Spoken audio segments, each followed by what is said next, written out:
सूबाई वज़ीर आबपाशी सिंध सुहेल अनवर सियाल ने कहा है कि पीटीआई पीपल्स पार्टी के खिलाफ सिंध में एहतजाज कर रही है कि हम अपने लोगों को पानी दे रहे हैं।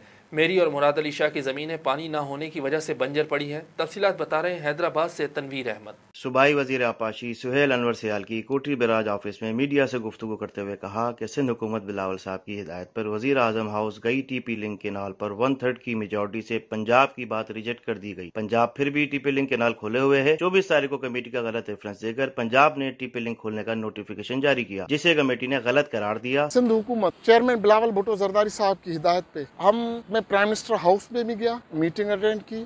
वहाँ पे एक चीज हमने साबित कर ली, पंजाब जो है टीपी लिंक केनाल अभी तक खोल के बैठा हुआ है।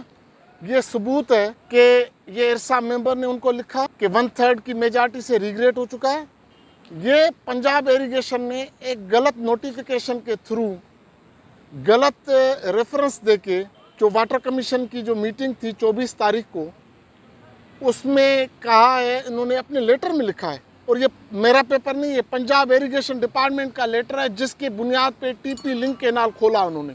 सिंध में पानी का मसला है और एक पार्टी सिंध में एहतजाज कर रही है। जो लोग एहतजाज करके वीडियो बना रहे हैं वो खुद वाटर टेम्परिंग कर रहे हैं। पीटीआई के लोग सिंध को पानी ना तो दिला सके, उल्टा केस डाइवर्ट कर रहे हैं। पीटीआई के लोग कहते हैं कि सिंध में ताकतवर को पानी दिया जा रहा है। अगर पानी होता तो मेरी और मुराद अली शाह की जमीनें बंद क्यों होती। 65% गुड्डू में पानी की कमी है, 45.5% सखर में है, 60.2% कोटरी में पानी की किल्लत है। सिंध का केस ये है कि वाटर अकार्ड पर अमल दरामद नहीं हो रहा। वाटर अकार्ड में जो भी सिंध का हिस्सा है उसे बराबरी की बुनियाद पर दिया जाए तो कोई एतराज नहीं। हमने पानी चोरों के खिलाफ ऑपरेशन शुरू किया। पानी की चोरी की जहां भी निशानदेही की जा रही है वहां मुकदमा दर्ज कर रहे हैं। हमने गुड्डू और सखर बैराज का जरा ही पानी कम करके पीने का पानी बढ़ा दिया। 23,500 डाउन स्ट्रीम सखर में पानी आ रहा है, जो 3-4 दिन में कोटरी बैराज तक आ जाएगा। कैमरामैन अब्दुल रज़ाक शेख के साथ तनवीर अहमद, सिटी न्यूज, हैदराबाद।